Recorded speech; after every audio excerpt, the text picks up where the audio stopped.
Salut les gars, c'est Scredi Kruga. Aujourd'hui, je vous partage une petite astuce pour pouvoir faire une sauvegarde. Malheureusement, je dis bien une, car vous ne pouvez pas en faire plusieurs. Contrairement à la PS4 où vous pouviez faire plusieurs backups via un disque dur externe. Ici sur PS5, on n'a pas cette possibilité. Par contre, si vous avez un abonnement PS Plus, on peut faire une sauvegarde backup sur le cloud, ce qui vous permet, par exemple sur des jeux type Souls, genre Steel Rising, Dark Souls 3, Elden Ring, peu importe, d'autres d'ailleurs, de faire une sauvegarde en amont sur le cloud avant de progresser dans votre aventure en faisant des sauvegardes uniquement, du coup, plus que sur le disque dur. Et une fois celle-ci terminée, vous effacez tout votre jeu et vous retournez en arrière pour redécouvrir votre sauvegarde que vous avez au préalable enregistrée sur le cloud. Donc, pour ce faire, vous êtes dans votre menu PS5, vous allez dans la roue crantée paramètres, vous descendez à données sauvegardées et paramètres des jeux et applications, vous cliquez dessus. Là, vous voyez que première ligne, c'est données sauvegardées sur PS5. Deuxième ligne, données sauvegardées sur PS4. Et là, vous voyez que vous avez le lecteur USB, ce qui n'est pas possible pour les jeux PS5. Par contre, vous pouvez toujours le faire avec les jeux PS4 sur PS5.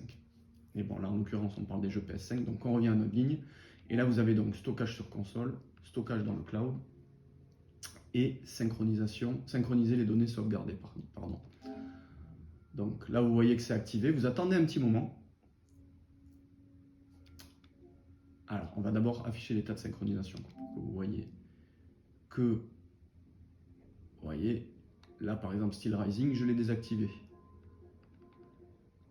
La plupart de mes jeux l'ont activé et synchronisé. Ça veut dire que quand une sauvegarde a lieu, elle a lieu et sur le disque dur de la console et sur le cloud. Sauf pour les jeux où j'ai décidé de les activer, ce qui me permet donc de faire une sauvegarde en amont. C'est le cas par exemple d'Elden Ring et de Steel Rising ici. Et pour ce faire, parce que c'est ça la petite astuce, c'est que c'est pas tout ou rien, vous pouvez le faire au cas, par jeu. Vous allez dans synchronisation automatique des données sauvegardées, qui est là donc activée, vous cliquez dessus, vous attendez un petit moment, voilà, que la liste apparaît, et là au cas par cas, vous cochez ou décochez selon votre bon vouloir. Donc vous voyez par exemple Steel Rising, avant la mise à jour du jeu, vous n'aviez pas la possibilité, une fois le dernier niveau, d'aller en arrière. Donc qu'est-ce que j'ai fait? J'ai, juste avant d'aller dans ce dernier niveau, désactivé ma synchronisation automatique, ce qui veut dire que toute ma progression jusqu'à l'avant-dernier niveau a été sauvegardée sur le cloud. J'ai continué le jeu en n'ayant laissé activer que la synchronisation sur la sauvegarde sur la console. Et une fois le jeu fini, j'ai tout effacé et je suis revenu ici, dans stockage dans le cloud, et c'est un petit peu long, j'ai pris donc mes sauvegardes que j'avais enregistrées en amont sur le cloud et je les ai retéléchargées. Voilà, ça m'a permis de revenir et de ne pas me retaper tout le jeu. Donc voilà, ça c'était une petite astuce. Dites-moi dans les commentaires si vous avez bien compris, si je me suis peut-être mal exprimé un passage à un moment donné. Je pense que c'est assez clair.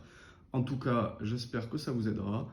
Je vous dis à très bientôt. Hasta la vista, c'était Scredi Kruga.